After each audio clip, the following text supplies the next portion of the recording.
Welcome to the STARS program, seniors taking active roles in society. And now, here's your host, Anita Finley.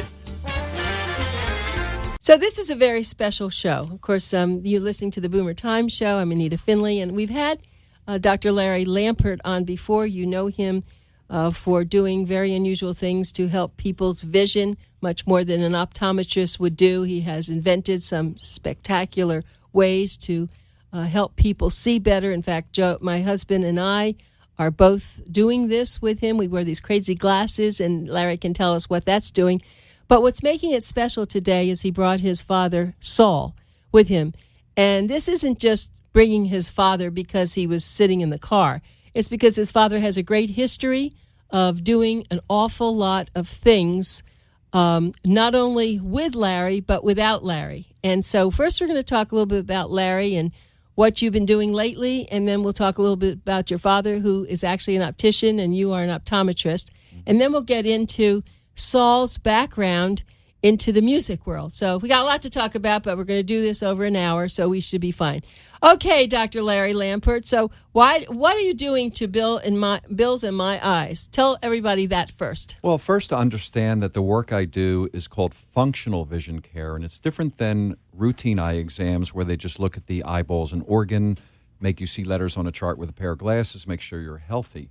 Functional vision care goes into how do you actually function with your eyes, more of vision as a sense. How does it affect your driving abilities, your ability to balance? 20% of the fibers in the eyes go to balancing centers. How does it affect your sports performance, school performance, and then just safety issues and all? So that's the kind of work I do. And the work we're doing with you is to make you safer driver, your husband safer in the environment with his macular degeneration so that he can ambulate better, navigate environments better, not bump into things, not trip over things. And this is through working with the visual system as opposed to just making people see 20/20 with a pair of glasses. But one thing I recall when you started talking to me about what I do and do I have any problems, and I did tell you that I do a lot of reading and sometimes I nod off. Right. And why don't you go through that? Because a lot of people do that. Yeah, what we found with Anita was that she has something called a convergence insufficiency. And that means when she has to hold her eyes together as a team aimed at the two eyes at the same time, it's very fatiguing for her because the eyes want to naturally drift outward from that position. So it's a lot of energy, a lot of work to hold that alignment. So that can affect reading. Some people actually go double after a while of reading. Some people, it just fatigues them. They go to sleep. Some people, they can't remember what they read. So that's what we found in you was a convergence insufficiency. And then out further space, it can affect judgments for depth perception, parking problems. Oh, yeah, we talked about that sometimes I can't, when I go to park, I've always been such a good parker, but I'm not getting in between those two lines so well. Yep, and that's part of the same thing, just at a different distance. I'm doing better. You are. That's good. I'm doing better. You better be. Right, we're doing better on that. So that's right, what we're doing. But explain what the glasses, what they're doing. Explain what the glasses even look like. They're so funny. We use a lot of what's called yoked prism lenses, and we use them for different purposes. One is to actually strengthen the eye muscles, the way the vision and the muscles hold together. That's what you're doing in our therapy room. The other use for them is in rehab, stroke rehab, concussion rehab, where after a stroke, somebody can have what's called a midline shift syndrome, meaning their sense of center straight ahead shifts to the side a little bit. So they might be hitting doorways as they walk through them or veering to the left or right when they think they're walking in a straight line because their whole perceptual system and thinking of where things are is off to the side a little bit. So in those patients, we'll use these prisms to bring that sense of midline back to the actual center, straighten their posture, eliminate bumping into doors, and just make them safer in the environment. So there's a couple different purposes for those lenses. And then sports vision training.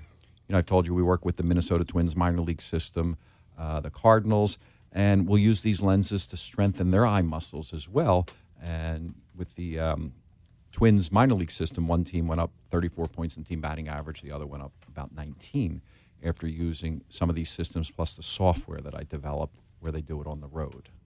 And also we talked about children, and I think that's very important. So a lot of grandparents are listening, and sometimes the children are not reading properly, and they think that they're either, let's call them stupid, but there's a problem. They either have autism, but they don't. And you have found that out. Right. A lot of children, in fact, there's a statistic that says that 1 in 4 children in our school systems has an undetected vision problem that is actually affecting them in the classroom. And it doesn't have to do with the need for glasses. So it's these other type of visual skills.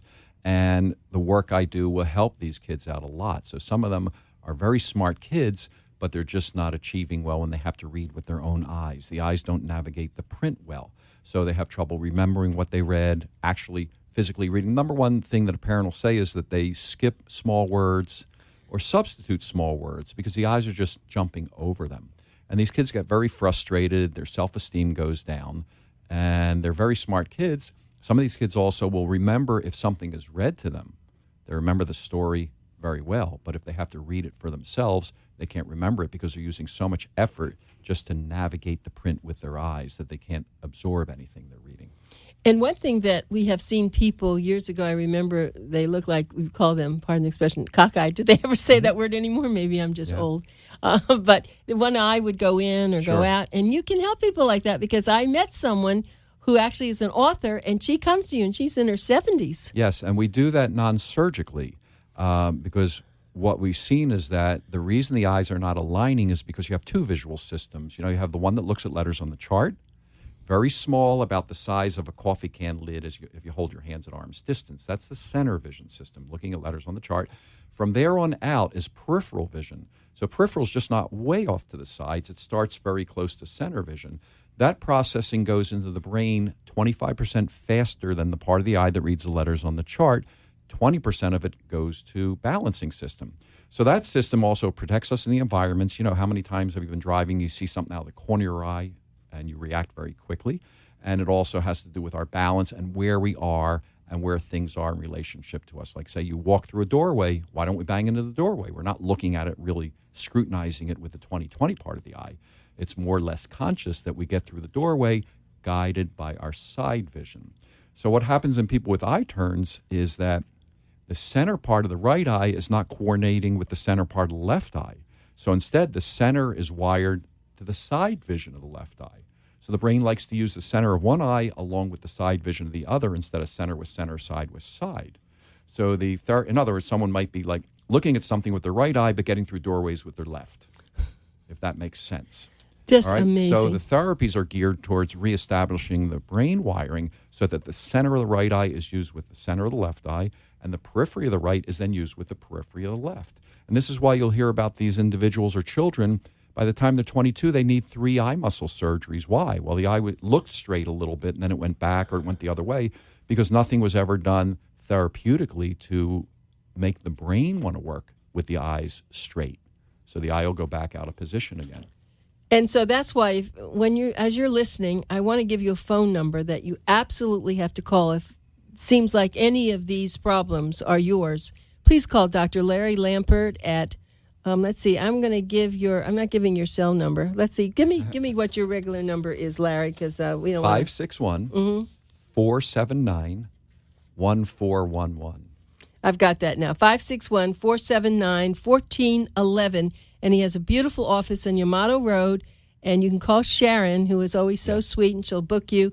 And maybe you even be there when Bill and I go there. We go there every 2 weeks, and I mean it's amazing. As a matter of fact, Bill's macular degeneration, although he does get a shot, now he doesn't have to have one for every 2 months. But even reading the chart has stayed the same, and I'm really attributing it to what you're doing with him. Great. So I'm very happy about this, Larry. You know, that's a lesson I learned years ago where I've grown up, I fixed engines, motorcycle engines, I fixed clocks with my father, and I always wanted to fix things and make them perfect again.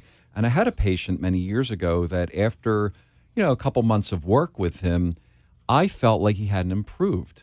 And I was a little discouraged. And I said, well, I'll understand if you don't want to continue treatment. I'm not seeing you improved. He says, no, you've done a great deal for me. And I said, well, what do you mean? He says, I haven't declined.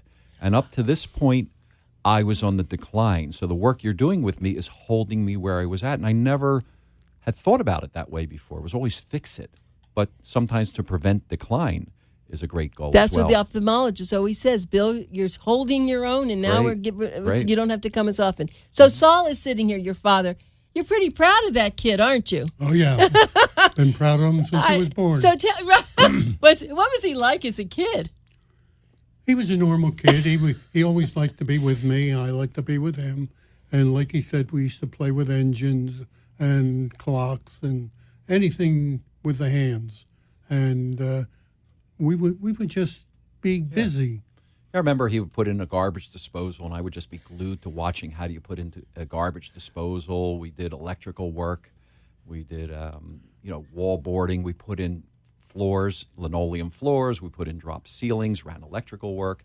So it was just... What a great team. We always did things together. That is really nice. But before you became an optician, you had quite a life. I mean, how did you get started taking records to all the radio shows all over the country? Tell us how you even got that idea. Well, I got out of the service in 1945, the end of 45, and I was not in position to go to work at that time. It took me a year of being at home with my parents, who were very good, and my oldest sister, and it took me a year before I could go to work. I started out working for 35 hours a week as a packer of the 10-inch shellac records. From that, I graduated into a salesman and promotion man, and that included me going to the radio stations and meeting with all the disc jockeys in the area and trying to get them to play my records, which I was very good at the time. Well, Saul, let me ask you, were you a musician yourself before this? No. The only thing I played before this was the radio. But you just liked music, and how did you get people to trust you to do that? Well, I'll go to Dick Clark. When I was with Dick Clark at one point, I walked in and I handed him a record. I said, "Dick, this is a smash hit." And he took it from me without even listening to it. He tossed it across the desk to his producer and said, "Put it on." And the producer said, "Well, you didn't even listen to it." He said, "If he said it's a hit, it's a hit." And it was a smash hit, whatever it was. And so you really hit the big time with Dick Clark. We all remember that. Yeah. Well, I met Dick Clark before Bandstand. When he was with the station, they brought him in from the Midwest. He was doing a radio show, and Bob Horn, who was running American Bandstand at the time, was getting into a little trouble. And the station knew it, so they had Dick in reserve. And one day the FBI walked in and took out Bob Horn, and Dick Clark moved right into the spot, and the show never missed a beat. Yeah, it was. We took it from there, and the rest is all history. Okay, so now you have a family to support, I have to assume. Is this before you had a family that you were doing this? No, Larry was around, and my other son, Sheldon, was around. And then it was just, I had to do it. I had to make a living.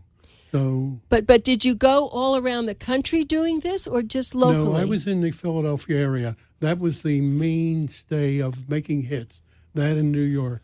And Bandstand made hits.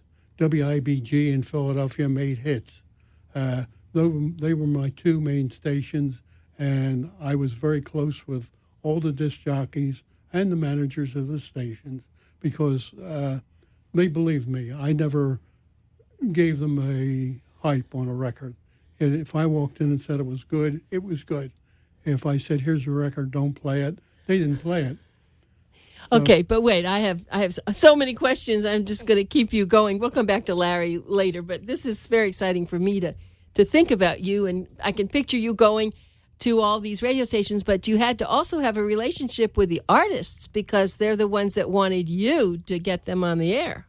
Well, the artists, after we promoted the record and the artist, we would take them around to hops, which were dances that were held on weekends by the disc jockeys. So in a way of bringing the artist to the attention of a lot of kids, and the artists were happy with that. The disc jockeys were very happy because we were promoting their show, and they were making a lot of money at it. And it just went that way, and then it just would snowball. The record would snowball if it was good. Oh, Yeah, so I remember these hops, and my father would actually bring the artists back to the house, and they would stay in the house overnight. So the tokens were there. Yeah, we had the tokens, the Lion Sleeps Tonight tokens, running the highlights. He got Ike and Tina Turner their first national appearance on TV on the Dick Clark Show. So there was a lot of, I remember having breakfast with the tokens, and we go outside and play touch football. And, one of them was 13, I think, Dad? Yeah, the one was 13, the other was 14. So the only reason the parents would let these kids tour was because they were staying at my dad's house. With my wife. I got that, but wait, I wonder, what gave you the insight to know that these people were just good? What was it, a natural ability? It was a natural thing with me. Right now I wear hearing aids, but I didn't wear them then. And I could listen to a record and know whether it was going to be accepted by the masses. Esther Phillips had a record out. The producer brought it to me, and I knew Esther from when she was 13 years old. And he said, I got a hit by Esther Phillips. I said, you mean Little Esther? He said, oh, yeah, you know her. I said, you're right. I produced her and promoted her when she was on Savoy Records. He played the record for me, and I said, I'm sorry, I don't want it. It's not going to hit. And he said, but it's a hit. I know it's a hit. I said, no, it isn't. Never make it. And as I'm sitting there, I turned the record over, and I started to play the B-side of the record. And the hair went up on the back of my neck. And I said to the producer, I said, I'll take it. Sign the contract. Get this. This is what we do. This is how we do it. And that became a smash hit for Esther Phillips. So the one they thought wasn't the one, but the one on the other side was the one. And what was that? What was that? Yeah. That was... it's okay. I can't... What was it?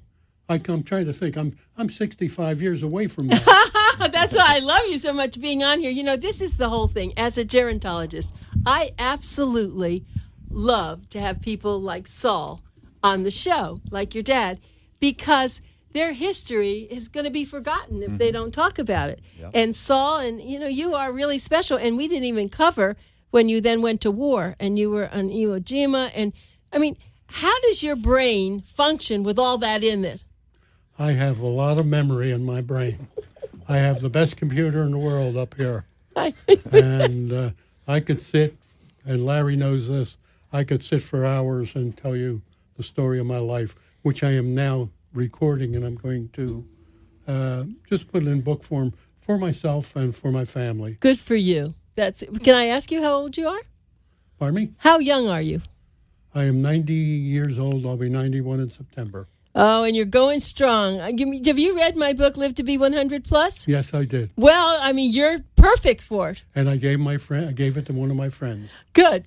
Well, Larry, I'm going to just get back to you because your dad is certainly a wonderful role model for you. And we see this now coming up with the baby boomers, the seniors, right. The millenniums. I always have a problem with that word. And it is a lovely thing to see the relationship. But you see, what I've told people, this doesn't happen casually. There are a lot of people say, well, so no one came to see my parents, no one did this, because there was never a relationship. Right. Just hearing the two of you know that there was something very big here. Mm-hmm. And so you must be thrilled to have the family that Larry has and to see what he's doing in this field. Absolutely. He's a genius. Yeah. I've seen the results of his work, and it's amazing. Yeah, he is, and he's so nice. I've had people, when he leaves, he's so good looking and he's so smart. That's a tough thing. He's my son. Yeah, right. He's my son, right. So, Larry, when your dad was doing this, were you ever tempted to go into the music business? I wanted to be a recording star at one point. When I was about 19, 20 years old, I played the guitar, I wrote music, one or two other fellows, and we recorded a little bit. We got as far as New York. Someone put us in the studio and recorded us, and United, I think Fantasy Records was maybe a little interested, and then it kind of fizzled down because the economy had changed. They weren't signing new artists, anything like that. The business had changed from when my father was in it, and the people had changed from when my father was in it. And I guess we could have been good, but we weren't as polished as we maybe would have had to be to make it, or just didn't get the lucky slot, in the queue. Now, Saul, I have a question. I could never ask this just to anyone, but I think I can ask it to you. What is it that Frank Sinatra had? And I'm sure you had a lot of guys. I mean, of course, Elvis Presley, or a lot of people that you knew of, but there was something about Frank Sinatra. If he had come to you, would you have known that he was going to be the success he is or was? Not really, but he did start out young, okay? And the first time I heard him was at the Latin Casino in Camden, New Jersey, Pennsauken, New Jersey. And he just had something that grabbed you. This is what wording in the business. The way he put over a song, his phrasing, everything, and the arrangements that he did. He paid the top arrangers to arrange the music, and with his phrasing and their arranging, it was just something different, and people just took to it, and it stayed. It was solid. And it stayed because today, I think he's as popular. And funny, I have to tell you a story. Wait, you haven't come to our Senior Idol, have you? No. Okay. The Senior Idol is where we have, 100, 120 people who come and they rehearse. I mean, they want to be the winner, to be the Senior Idol, the singer. And every man seems like they sing a Frank Sinatra song. And, some are really good, but some, it's just funny because that's their idol, I guess. Absolutely. Well, but what happened to some of the other ones? There were a lot of other singers. Yeah, I left my heart in San Francisco. Tony Bennett. I remember when he was very young, and he did invite me and my wife back to his dressing room when he was at the Latin Casino, but we didn't go back. We just felt he was just an ordinary singer. And I knew a lot of ordinary singers, and they were always nice. Frankie Lane, way back, all these. Well, they were good when they were doing well. They just were not someone like Frank Sinatra, but I remember those names, and they made a lot of records. Right. Okay, let's talk about Elvis Presley. What about him? Well, Elvis Presley almost put me out of business because I didn't have Elvis Presley, and when he hit, it was like a miracle in the business. He took every radio station. You didn't need a promoter. They just wanted his new record to play. And he was an acceptable kid. And when he went on the Ed Sullivan Show, and they wouldn't show him shaking. Right, they wouldn't show him from his waist down, right? And he just had something. He was a down homer to me, what I call a down homer. But he had it. He had it. I don't know how you get it, and I don't know how you promote it. But if you have it, it's there. It's something that's natural. We just saw the documentary on Bessie Smith. Yes. Did you get to see that? No, but I know. But I didn't know her, but I used to listen to her. But what I noticed is, of course, a lot of these singers who were African American didn't really get to live the life. They sang, but they didn't get to live the life. But a lot of the white musicians, like Tommy Dorsey and Glenn, a lot of them would bring them in with them, and they just had to fight, the public and that was such a shame. I guess you saw a lot of that. Well, I was in the area when black musicians were just coming up. I handled Fats Domino. I handled Little Richard. I handled gospel music, Clara Ward and the Ward Singers. I handled a lot of them. I even went to handle, what's his name? The blues guy that just passed away. I can't think of him. That's B.B. King? B.B. King.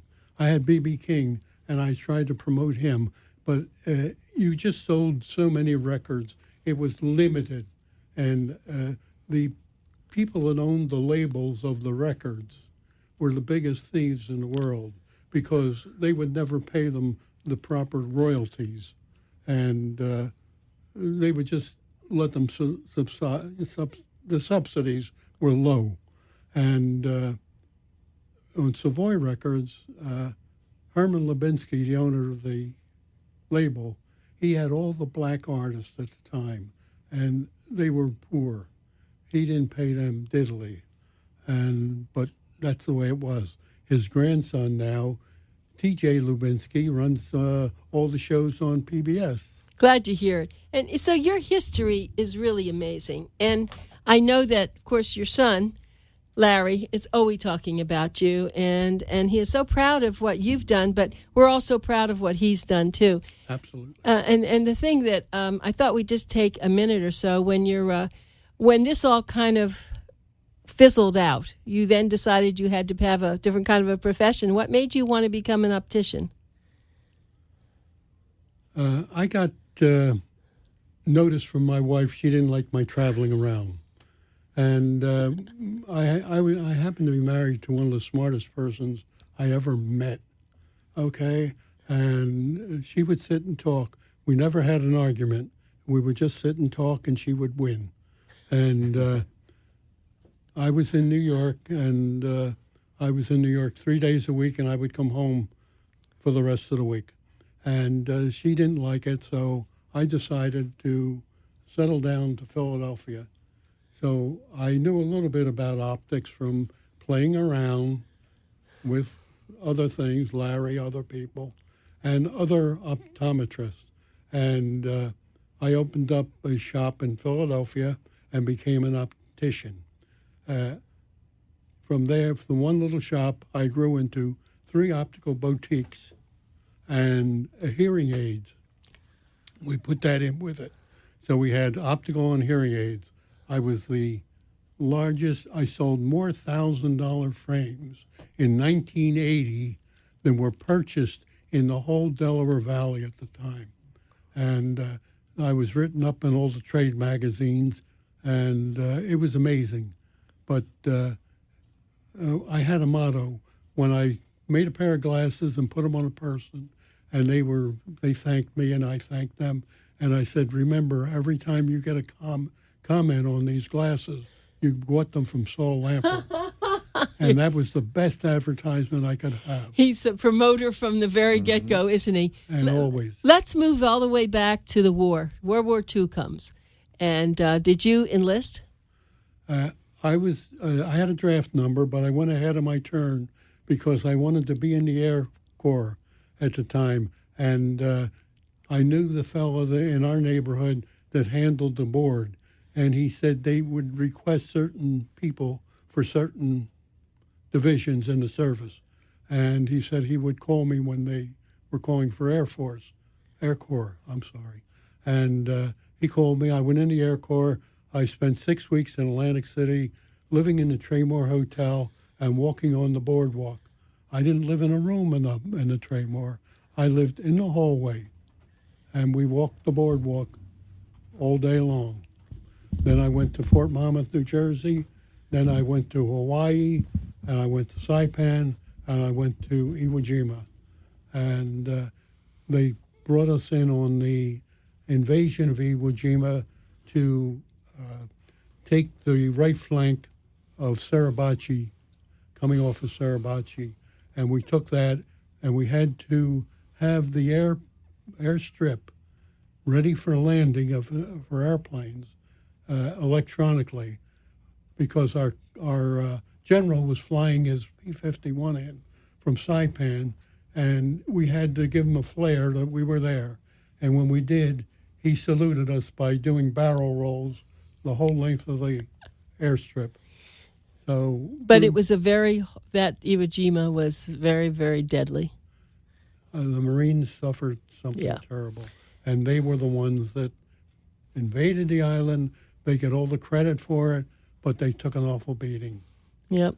And I think a lot of people like you, the World War II guys, there'll never be another group of Americans like this. And, of course, I live with one. I understand that. But so many men and women gave us a lot to be thankful for. And I know that you have a family and you have a lot to be thankful. We have a lot to be thankful for you. We thank you so much. It was my honor. Yeah, it was great. And, Larry, you certainly are making use of having the kind of family you've had. I mean, you have just done a great job for what you're doing with society and the public, and we really appreciate having you with us too. Well, thank you, and I think my comment would be that most of the teaching was done by example, and I think that's the way it is in families. Is you teach by example. The kind of person you are as a parent, the way you treat your parents will probably be how you're treated by your children when you get older.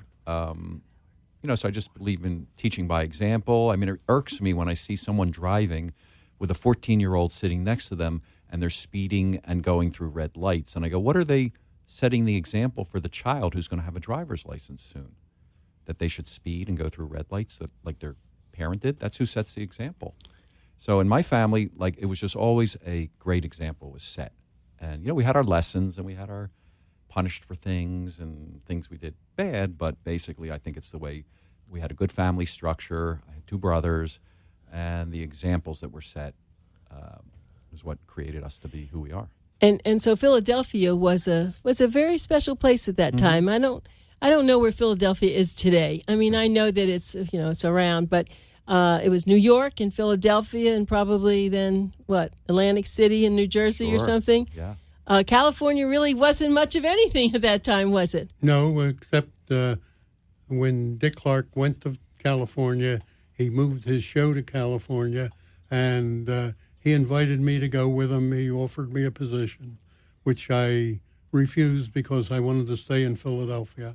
And he went to California, and he was very successful. I stayed in Philadelphia. I was successful. I went into the sheet music business. I was the largest sheet music racker in the world. I had all the United stores. I had all the Sears stores, all the sheet music. I was the top sheet music racker in the world. That was one of my other things that I did. So it was from Philadelphia, it grew, and everybody was happy. You talk about sheet music. People don't even know what sheet music is. Now, my mother was a pianist, but my son is a violinist, and sheet music was very, very important. The one thing that I'm sad about, I hadn't even thought about till you were talking, my mother lived to be 94, and she played the piano for almost until maybe 2 years before that because she had Alzheimer's. But in her piano bench, she had all this sheet music from, most of it was falling apart. It was been eaten by moths. And unfortunately, when we sold the piano, the sheet music and the bench, everything went, and I never got it out. And I am so sorry, because I'll bet a lot of that would be valuable. Well, don't tell me it was, please. Not really. It's you can get it all on the computer today. Anything you want, you can, get it right off there. So the sheet music business went down the tubes. The music business went down the tubes. So I'm retired. I don't care. My son is an optometrist. I had a good run of it. I enjoyed every minute of it. I met a lot of great artists.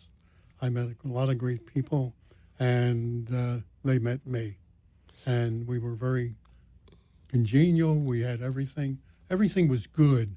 And that's all I can say about it. It's funny when you say everything was good. It's your attitude. Even if it were bad, he wouldn't see it that way, would he, Larry? I mean, Your dad is a very positive guy, and you've really gotten that gene. You know that. I mean, if there were any rough spots, I didn't know it. You know what I mean? Well, he actually got it from my wife, his mother. If you knew her, she would put us both to shame. Oh, that's very sweet of you telling me that. Well, I think maybe we've just really done a good job of this, and it was wonderful. And I know you're going to be writing now an autobiography. That's what you're doing. Yes. You're you're not writing it, you're speaking it, right? You're doing it into a tape recorder. That's very important that you do that for your family, for yourself. And there's so many people like you who need to be doing that, and they don't. And it all just kind of goes goes away. Absolutely. And so smart. Absolutely. And I keep forgetting, but I keep making notes and then recording it onto the tape recorder. Well, congratulations, and it's so nice to have you in our studio. SAUL Lampert, and of course his son, Dr. Larry Lampert, and we appreciate you, and we hope we're going to see you at the Boomer Expo coming up on July the 28th, SAUL. Don't miss it. I'll try to make it. Okay. Thanks a lot for being here. And thank you. Thanks, Anita.